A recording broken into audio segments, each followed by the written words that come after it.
Hi everyone, how are you doing today? I hope that you're doing well and wherever you are, you're enjoying the weather. I'm in London and the weather is absolutely beautiful. And as you can see, I'm doing the podcast outside. So, welcome to Abundantly You podcast, where we talk about every single thing, nothing is off limits. Today, I have an amazing guest, and her name is called Karishma and she is going to speak to us about self love, which is such an important topic, especially at this day and age. And just a little bit about Karishma. So, Karishma is a fierce feminine leader, and she is a best selling author and a coach. Through her unique programs and modalities like NLP and hypnotherapy, she is passionate about empowering women. Having been through her own journey of feeling worthless to embracing self love, now she helps women to fall in love with themselves, which is so cool. She's on a personal mission to help 1 million women around the world improve their relationship with themselves by the end of 2025. So I'm going to bring on Karishma and have this amazing conversation because self-love is such an important topic for everyone, not just for women. It's such an important topic, and I think it's something that we definitely need to really dive into today. So I am going to bring her on. How are you, Karishma? Hey Rhoda, how are you? So I'm happy very to well, be thank here. you. Thank you for coming. It's so good to have you, Thank and you I for love the the topic. invitation. Thank I you. so love the topic, and it's such a beautiful topic as well. And I'm so happy that we're going to be able to cover it here. So I just want you to share a bit about your self-love journey because everyone has one of those journeys. How did you discover self-love? What were you going through, or what were your experiences like? I definitely came out of my own lack of self love and Hmm. realizing that, like, we all, at least if not all, most women have been brought up with that. Thinking that you are not enough because you are a woman and considering that we live in a patriarchal society, so we have been brought up with that belief that you Yeah, have to settle and adjust with your husband and compromise. And even in the corporate world, I don't think there is even one woman I have ever heard of who has told me that she got the same pay as a man who was in the same role as her, and they both were treated equally in the corporate world. I haven't heard from any woman so far. So that was I was my experiences were kind of the same. I was told that get married by 30 or you will have to settle for a jerk, or you will have to adjust with a divorcee or someone who is not good enough for you. So get married by 30 or something like that will happen in your life. And obviously my marriage didn't happen by 30, and in fact I didn't even found a partner by 30, and at the moment I'm 37 and I still don't have a partner to right. be.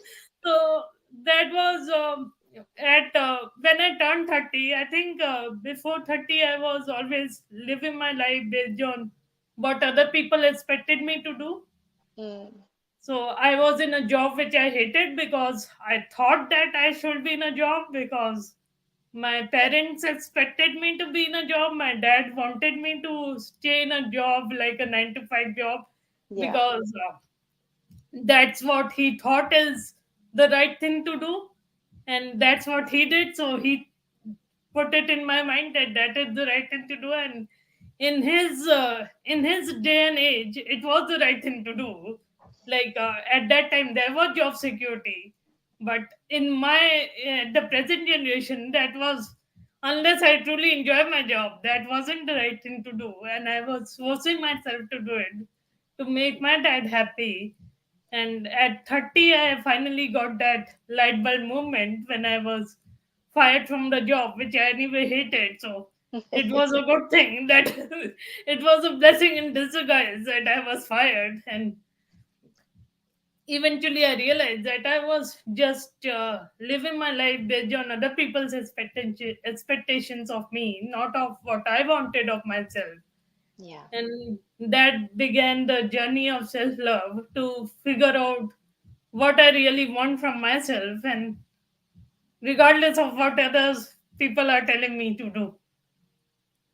Yeah, that's quite a journey. And I think so many people can actually relate to that because I think as women when they're growing up, there's certain belief systems that are always engrossed in how they should behave. They're engrossed into their lives, so it's kind of like a conditioning that we try to get out of when we are a lot older. And I think with self-love, it is so important because we go through most of our lives trying to get people to love us in a way that we should really be loving ourselves. So we go through Exactly. life looking for acceptance and looking for all of these things. Well, we're just really supposed to be looking at ourselves. So what job were you doing then, and what was it like? I did my hotel management. I am a master's degree in hotel management, and I used Yeah. to work in a hotel. Mm, And when I started the job, I was a supervisor in a hotel. When I started the job, it was obviously exciting and fun, and like a new yeah. job for everyone who is starting a new job. It will mostly will be exciting in the start, but over time it got like monotone and boring, and I was having problems with my manager because of we both had different values, and Yeah. it was a values clash. And obviously she was a manager, so I have to listen to her even though it wasn't aligned with my values, which was annoying me that it's not an alignment. Yeah. Yeah. It is so interesting to hear that. So when you got fired, what was it like for you? Because I mean, yeah, you didn't like the job, but you were there. How did it feel for you? Was it like, oh my God, what am I gonna do? And kind of like, how did you proceed from there to where you are right now? It was a kind of an up and down journey. Even Mm, initially, when I got fired, it was like maybe it's a golden opportunity for me to do something I really want to do. And at that time, I did had some savings in my bank, so I wasn't really concerned about the money part because yeah. I was kind of assured that I have savings, and I was like, okay, I know I'm a free bird. I will figure out what I want to do, not have to worry about working a job that I hate. But it's kind of a roller coaster ride, right? Any entrepreneur, it was a roller coaster ride for me too. I fell for some scams and some investment schemes which didn't pan out as expected, and I end up losing my money, all my money. And at that time, that was really the beginning of the self love journey, because it was like a realization that what I may believe about myself, to trust people who would try to scam me. It was kind of a light bulb moment that why would I trust people who are trying to scam me, and what do I believe about myself to have so much faith on them than on me, and taking trust in myself that I can figure this out. Yeah. That is so important. I mean, looking at yourself, what is it? Why are you trusting them so much? And to the point that they are actually scamming you. It's kind of like handing over your trust to other people, but not really yourself. Yeah, exactly. Yeah, yeah. Um, so you went through this roller coaster, and I always say that it's the price you pay for being an entrepreneur. Obviously. It's kind of like the way people study to be doctors or consultants. When they do their PhD, they pay for it. For an entrepreneur, you actually pay with losses and you know people not being able to trust people, so you pay with experience.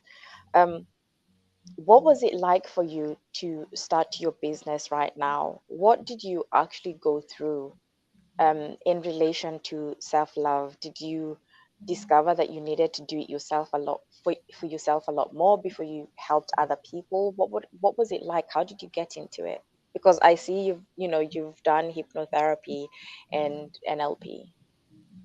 Definitely, I needed to learn to love myself a lot more. In fact, with that, during that process of becoming an entrepreneur, I realized that I was never loving myself, especially before Mm, 30, because I was living my life based on other people's expectations and the judgments other people were passing on me. I was believing that as truth, and if they were saying that no, you are not good enough to do something like to become an entrepreneur, you don't have the skills to become an entrepreneur, I will believe that as truth, even though I don't really have that proof in front of me that yes, I don't have the skills or whatever they think that I don't have. It's just that they said so, I believed it. mm, So I think definitely after 30 and after losing all that money, I did went through a lot of healing and a lot of growth when I started to love myself. My father had my father and I had a very estranged relationship. It has improved a lot over the years because I have learned to forgive him, and I have come to the understanding that why forgiveness is so important. My self love journey has taught me that. But we did had a very strange relationship in the beginning when he called me a failure because I lost my job, and mm, I understand where he was coming from because that was his experience that he was growing up. He was also told that work a 9 to 5 job, it's safe and secure, and that's what he passed on to me. And because he thought that that is safe and secure, and now I am unemployed, and he is worried that his little daughter is no more safe and secure. So because of that, he is saying that you are a failure and now go and find another job. But mm. I took it as something else, that he's calling me a failure, how dare he say that, and I was holding on to grudges and anger Yeah.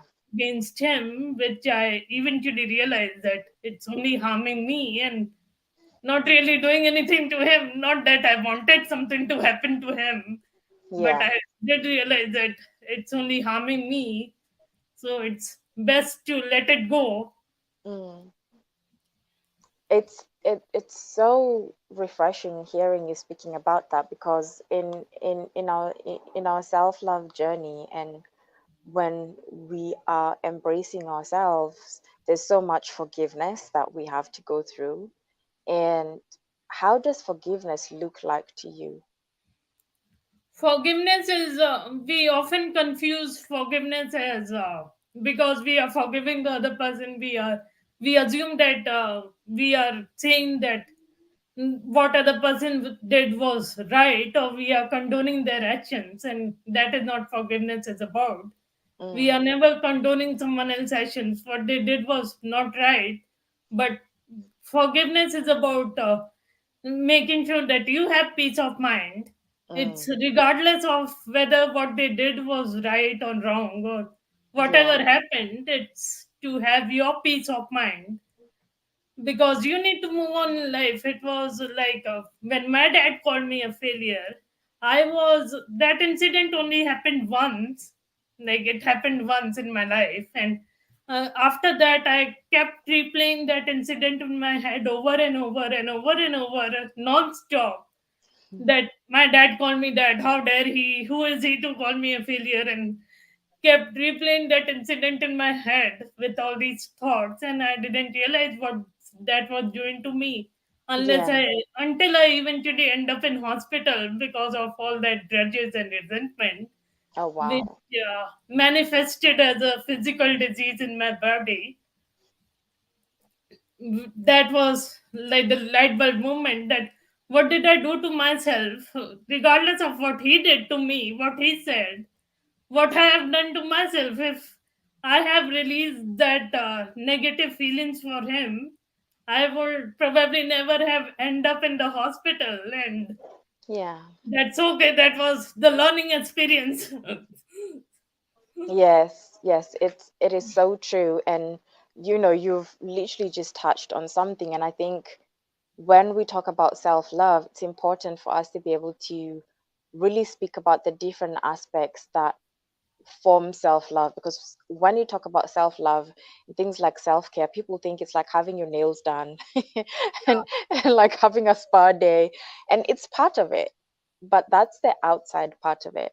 There's the inside part of it, which is you go through the forgiveness, you go through um the energy clearing, where you're holding on to grudges, where do you need to forgive yourself, because it's so easy to forgive other people and to say, well, like for instance with your father, it's so easy to say, well, in their generation, this is what he was taught, and this is what he taught you. And when he saw you being fired, he panicked because he was thinking, the fear that they have, which is you have to have a 9 to 5, and to them that represents security. So when he saw that you didn't have that, he was thinking, oh my gosh, my amazing daughter doesn't have this security, and he had that fear and he was projecting it to you. But really, being able to understand that is easy. But you being able to understand how you took it and taking that responsibility and forgiving yourself is really a form of self love, right? Exactly. Yeah, Yeah, and yeah, exactly what you said is true. And after forgiving my dad, I have to forgive myself, like you said, I have to forgive myself for holding on to those grudges and having mm, all those negative feelings for all those years, which eventually manifested as a disease. I have yeah, to forgive myself for that, for doing that to myself. It yeah, was kind of a self punishment that I was giving to myself for no real reason without doing anything wrong. I was kind of punishing myself by yeah. holding on to the grudges. Wow. So, holding on to grudges and kind of like just really going through that internal healing and working through the limiting beliefs. What have you seen that always come up when you're dealing with your clients? What is the commonality that you see? Like you look at someone and you're like, oh, you really need to definitely work on your self-love. What are the examples that you see so that anyone listening to this can be able to identify it in their life? Definitely a worthiness wound, not feeling worthy or not feeling good enough. Some Mm, kind of a worthiness wound that was passed on from our parents, and yeah. they unknowingly passed it on. Obviously, mostly they were well-meaning. They meant well, but they didn't know what they were doing, and they passed it on. Not Mm, worthy wound, or even if children grow up in a domestic violence abuse environment, they would even if the parents are fighting, the kid will think that it's probably because I'm not worthy, even if it has nothing to do with him or her. She would assume that my parents are fighting because I'm not worthy, I'm not loved, so mm, that's why my parents are fighting. mm. It's interesting, isn't it? Yeah, How we perceive things that have nothing to do with us. yeah. Yeah. Exactly, and if parents end up in divorce or something like that, then again, the kid, because as a kid, we think our world revolves around us. We are the center stage. As a kid, we have that ego issue that the whole world is revolving around us. So parents are getting divorced. It's probably my fault. I must have done something wrong. Mm. It's the parents' issue. Let them sort this out. Yeah. Yeah, Nothing to do that's with you. That's powerful. I mean, it's really powerful what you said, because if we look at the state of the world, I mean, how many people are getting divorced, or how many single parents are there, and everything that goes on in the home, like, between the age 0 and 8, when the child is forming this foundational thinking.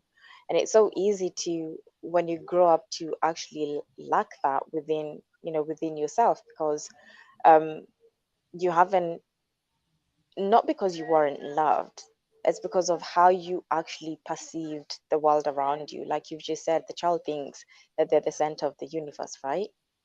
Yeah, exactly. So do you work a lot with women, or do you work with every gender? Mostly I work with women. I'm open to working with the other gender too, but mostly I prefer to work with women.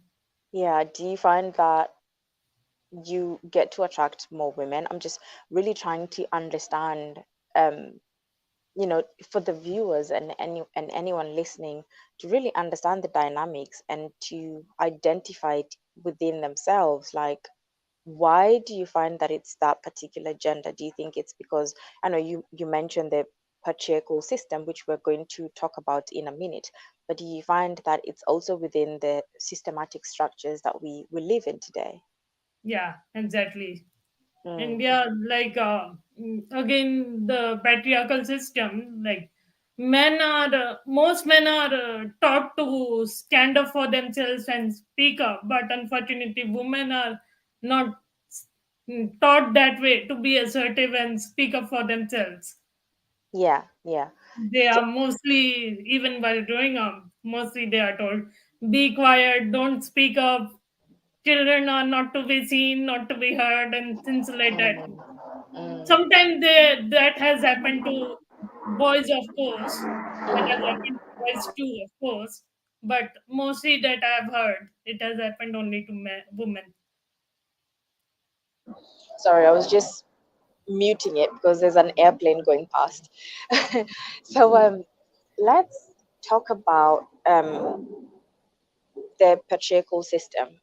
Where are you joining us from today? I'm in Australia. Okay, what is your background? Where did you grow up? I grew up in India. Most What of my earlier years till 20 to 21 or 22, I stayed in India and then I moved to Australia. do you find that your upbringing was is what kind of like shaped that lack of self-love? Because within the culture there's um there's this belief that women should be giving. Yeah, Women should be, they call it maternal. Um, they should be giving, they should be a certain way, they should portray themselves a certain way. So how did that affect you in your journey of self-love? it was definitely a big effect, and like you said, with the culture, like growing up, what I saw with my from my mother, what I experienced from her, and what I saw in the women around me, there were definitely a lot of giving and sometimes over giving and not taking care of themselves, which was kind of shaped my major childhood and primary years, Mm, and that definitely played a big part mm, because if you are putting your daughter's priority and your husband's priority above you, his needs above you or your daughter's needs above you, what are you teaching your daughter? That once you get married, your husband will be on top of you, he will have more importance and you will have to give more priority to him, and you won't matter. You yeah. are indirectly, unconsciously passing that message without even saying anything. Mm. How is your message of self-love received within your community? It's definitely it's like initially it's not received so well, I think, unless once I have to explain to women what really self-love is, because like you initially earlier mentioned that people confuse self-love and self-care. Oh, I went Mm, for a massage, I got my nails done, I have self-love. Yeah, yeah, that's great, you got that done, nothing wrong with doing that, but how are you talking to yourself? If you are saying I'm not good enough, I'm not worthy, then how can your self love be? How can you? How do you think your self love is good when you are mm, saying yourself, I'm not worthy, I'm not loved, and like great, you got your massage done, but then you came home and you are, suppose if you are married or something, if you have a partner and maybe your partner is watching video games and he haven't done the dishes or some house chore that you told him to do, he haven't done it, and you came home and you are looking at him angry and judging him for watching video games or playing video games, and that judgment and anger is inside you, and that is lowering your immune system, that is weakening your immune system and not doing anything to your partner really. Yeah. That is, I think that is so important to speak about. It's something that I wanted to bring up a bit later, but you brought it up now when you spoke about judgment, and this really goes very well with when we know where we are and what we are doing, and we know that we really need to change it. As human beings, we are dual. You know, we always focus on duality. Um, and I find that people use I shouldn't have a lot. And it's not a word to use because it implies judgment. It implies you judged what you did, and the way you've judged it, it's undesirable. So how do you really deal with self-judgment? Or how did you deal with self-judgment? Because it's a continuous process. It's something that we've learned. How do you actually deal with it in your life? I do my best not to judge, but obviously we are not like a work in progress. Even I am a work in progress in self love, even though I am a self love expert. I have my ups and downs moment Yes. when I am not loving myself as much as I need to. And but I try to bring myself back from when I feel that I'm self going through self judgment and judging myself. I try to bring myself back into that center stage and Mm, understand that everything is a choice, that we should or should not or something like that. It's a choice that we choose to do things. We should do things or we should not do things. If you don't want to do it, don't do it. Like right? we see, I have to go to work. I should go to work. You don't want to go to work, don't go to work. You are Yeah. choosing to do it. Yeah, that is so true because when we say I shouldn't have, we take out self-responsibility, Yeah, which means you exactly. actually chose to do it. So in your opinion, what is the correlation between self-responsibility and accountability and self-love? How have you used that in your life, and how do you do this with your clients? Definitely, self love is like self responsibility plays a very important role in self love. It's all about personal accountability and understanding that whatever is happening in our life, we have played some part in that, Mm, even if it's a relationship that is falling apart. One part of it is you too, and you have played some part in that. So better to accept responsibility instead of placing the blame on the other person.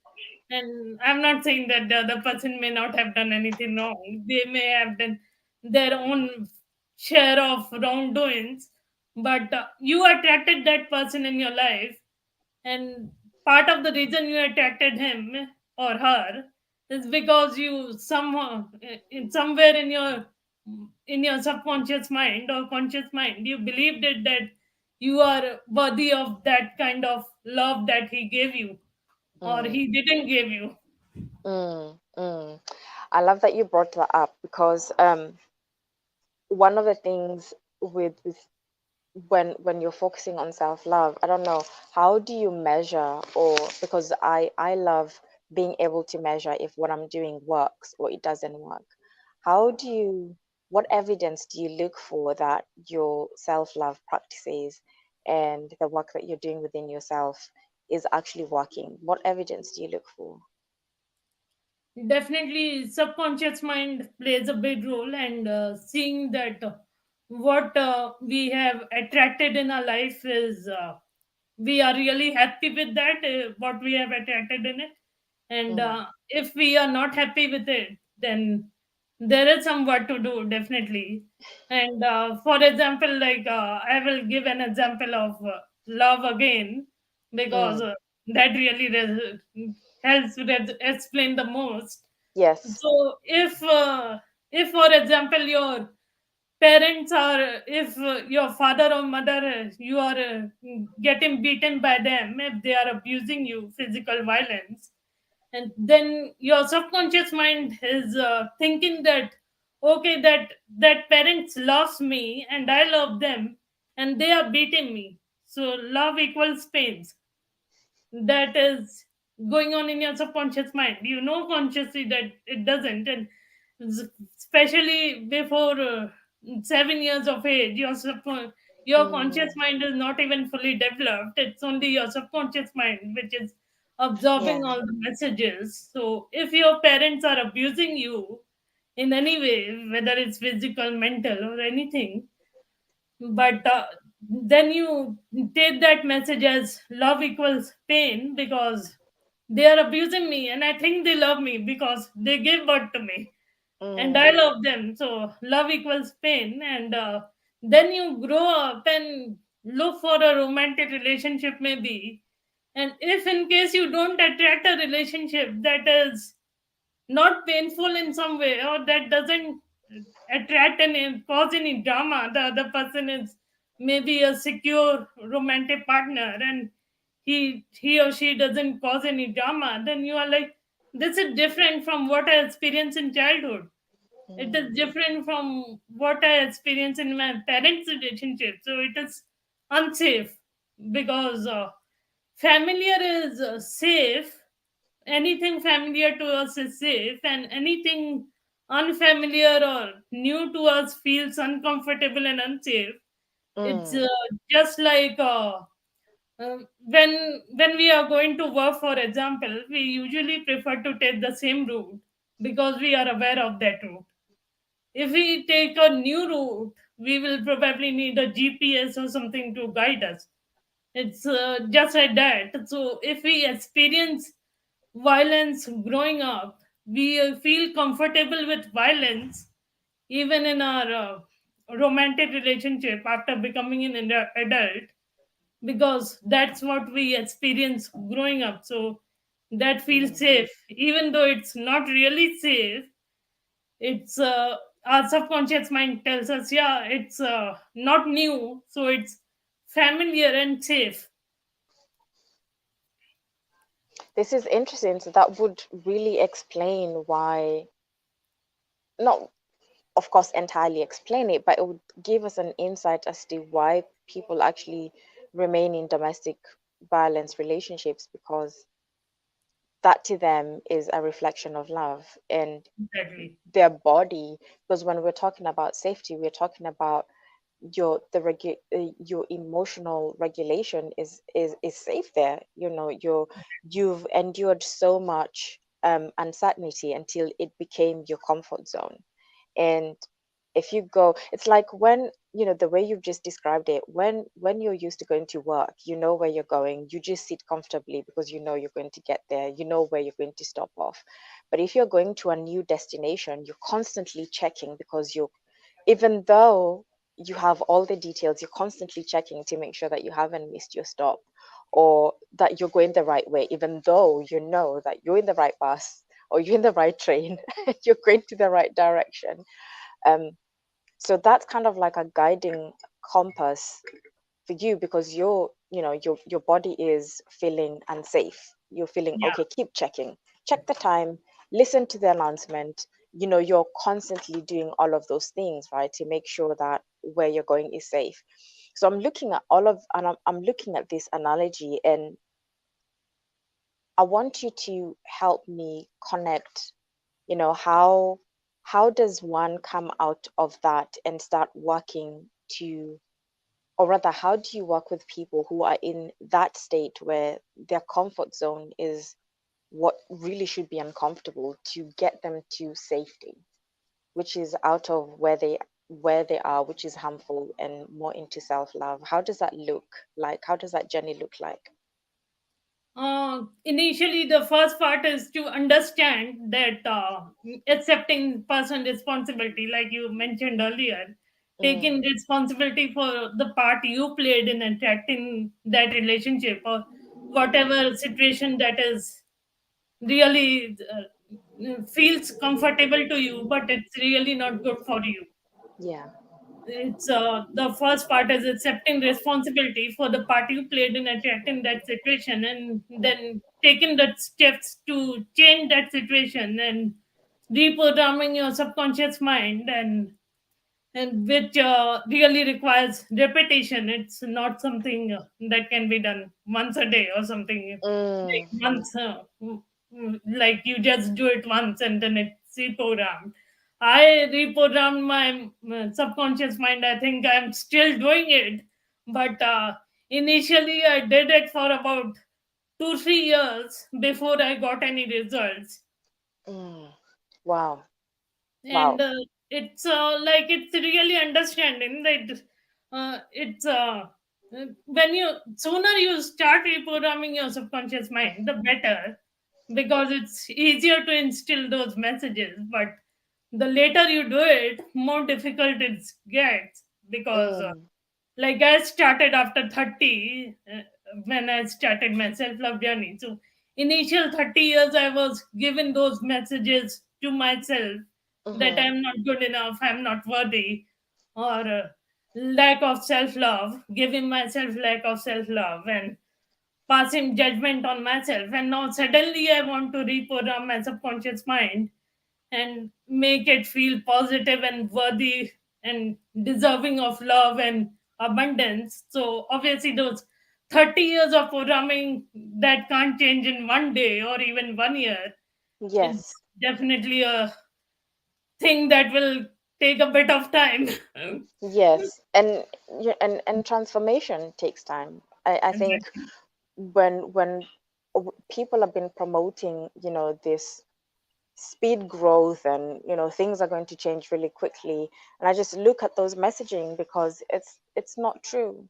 It takes time, because the length of time it takes for you to really transform is in correlation to how your body is receiving that information and processing it. And Exactly. you can't quantum leap that. It's just that this is where your body is. You can't force it.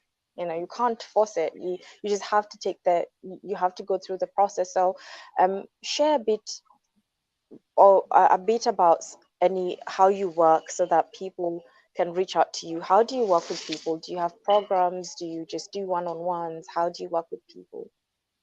Currently, I only do one on one, and yeah, as you earlier said in my in my introduction, I am an NLP coach and a hypnotherapist. So I use those modalities in helping people love themselves, clear their limiting beliefs, and definitely release all those emotional baggage and grudges, resentment that they hold on to. Mm. Thank you so much for taking time to come and share your journey, because that is really vulnerable, and just seeing where you've come from to where you are, it's such a beautiful place, and I'm sure you feel really happy about it. And so what does your self-love practices look like before we finish? This is what we're going to finish with. Uh, some of it is, I think, firstly is saying I love you to myself in front of the mirror, Mm, and I definitely advise that to all of my clients, that just go in front of the mirror. And it's a great practice to do, I think, early in the morning, because it's like you have just woken up and your subconscious mind is still most active, because it's just before you go to bed or just after you wake up. It's at that time your subconscious mind is most active, and it's best able to receive messages. Otherwise you are conscious, you're after about 10 minutes of waking up, your conscious brain comes over and you are living your life consciously. mm, But it's I think in the morning, after you have waken up, it's a great practice to do, and I advise to all my clients to go in front of the mirror and look into your eyes, look deeply into your eyes, and just stare in your eyes for a minute or so, and then keep your hand on heart and say I love you. And mm, if you can add your name after that, that is even great. So I love you, Karishma, or I love you, Rhonda, or whatever your name is, just add Yeah. your name at the end, and that Yeah. is even better. And I think the first time you do it, first or second time you do it, it's an emotional exercise usually. Tears come flowing because when you are looking in your eyes are the window to the soul. And when you are Mm. looking in your eyes and when you are saying I love you to yourself, it's all the judgments you have given to yourself come in front of you in your eyes, that no, you don't really love yourself because you don't have this, you don't have that. And it's an emotional exercise, but it's definitely worth doing and worth all that tears, because Mm. then you realize that you are really loving, you are really worth loving. Mm. And apart from that, movement moving is a great both self-care and self-love practice. And I think with I say movement because people really don't most people don't like the word exercise because it's feel like pain and something that you have to work hard for. And like maybe you don't like going to gym, so exercise is not something that you feel comfortable doing because you don't like going to gym. But Yeah. maybe you are comfortable doing bike riding, so that is kind of movement. Or maybe Mm. you are comfortable doing dancing, so dancing is still movement and it's still kind of an exercise. Mm. So I try to replace that word exercise with movement, because movement is still kind of exercise, and it's not as something that you have to push yourself to do. It's Yeah. something that you enjoy doing. Yeah. Yeah. And Thank apart you. from that, just telling yourself one thing that I also advise my client: write 50 things about what you love about yourself. I love myself because, and write 50 things what you love about yourself. And it's Mm. really like it feels like a lot, 50 things, writing 50 things about myself, but it's not really a lot, because you love your teeth, you love your eyes, you love your hair, you love yourself, you love everything about yourself. Yeah. It's Yeah. really like a more like a gratitude practice, because considering thinking about someone who doesn't have eyes, you feel blessed to have eyes because you can Mm. see, so you Mm. love your eyes. Mm. It is very interesting. I remember years ago when I first did that to write. I had to write the 50 things. I was actually stuck. And I was thinking to myself, this is a lot. But now it's not like that. So what you're saying is, you build upon it because you realize there's so much more that you love. There's so much more to you. And Exactly. and I think it's also to do with that there's a huge gap between knowing yourself and accepting it and loving it. So it's so easy for people to go to physical attributes because that's the first thing we think. I love my hair, I love my eyes, but then we're so much deeper than that. You know, Exactly. we can Yeah. love our intelligence. We can Exactly. love our charisma. We can love how we read. We Creativity. can love how we laugh. We can love our voice. There's so many different things in there that it just really takes time for you to really just really accept it, recognize it, and accept it before you actually love it. So um, it's been such a beautiful conversation with you, and I thank you so much for coming and sharing your wisdom. And to everyone else, you really need to follow Karishma because those tips are amazing. And if you want to know about self-love and everything else, she focuses on that. She is not a hypnotherapist, and she's qualified also with NLP, and it's really amazing. Thank you so much.